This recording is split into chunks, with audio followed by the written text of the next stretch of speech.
Hello everyone, Alyxx the Rat here, and today I want to talk about shareware.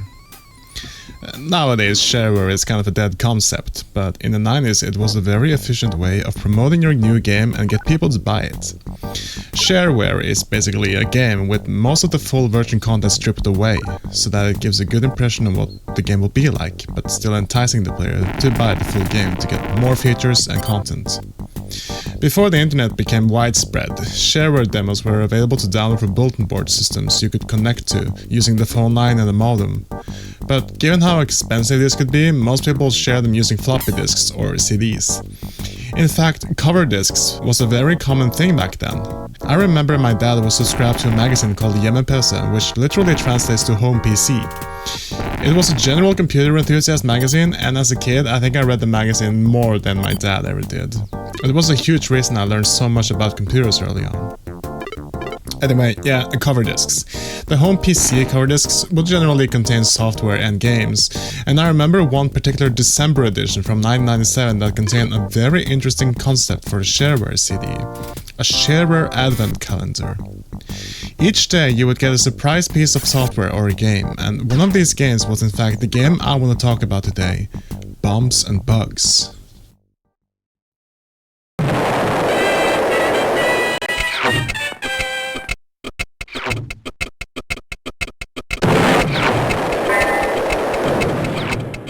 Bombs and Bugs is pretty much a Bomberman clone, where the concept is dead simple. Up to 4 players, all playing different bugs, have one goal: blowing each other to Kingdom Come, with the last bug standing being the winner.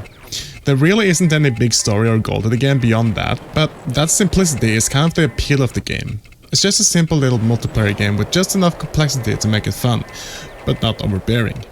Something worth mentioning is that the version we will be looking at today is the older 2.2 version. There is a newer 3.0 version for DOS and a 3.1 version for Windows, but I prefer the older version for reasons I will go into later. The stage layout is pretty simple. You have solid blocks that cannot be destroyed and can be used for cover, while the rest of the stage can be destroyed using your bombs, which will reveal upgrade and downgrade icons. Usually bombs can only destroy one square on each side, but with the yellow cross upgrade you can increase the size of the explosion up to a maximum of 7 upgrades, where it will fill the entire board in each direction. One important thing to note is that bombs cannot be stepped over, so you can use this tactic to trap bugs.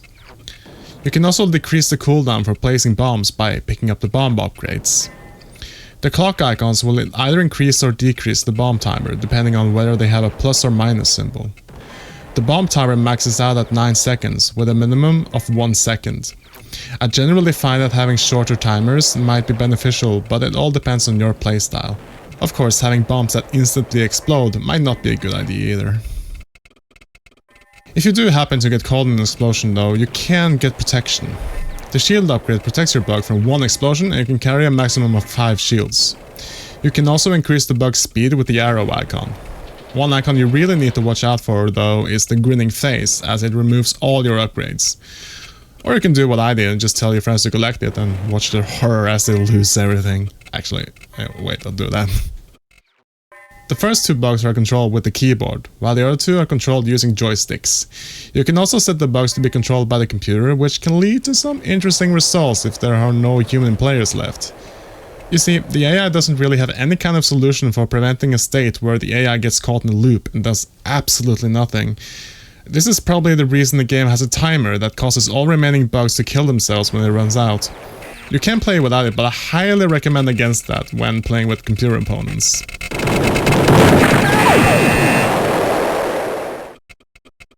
And that's literally all there is to it. You can add some variation to the game by choosing whether you want the bugs to start out in each corner or in random positions on the board, choosing what tiles that you want, and altering the timer length or the amount of rounds to play.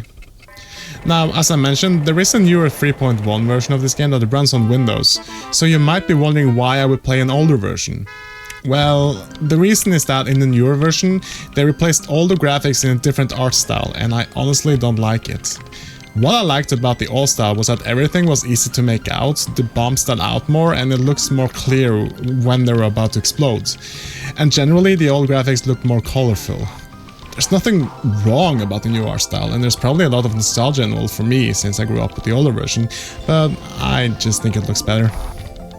The newer version does have some improvements though, such as more options and actual music, and new sound effects. It's definitely not a bad version to play, especially if you don't want to fiddle with DOS, but I think I'll always prefer the older DOS version personally. You used to be able to order the game directly from Awkward Software, but the creator has since made the game available for free, including the 2 different DOS releases and the Windows version. You can find a link in the description. And that's it.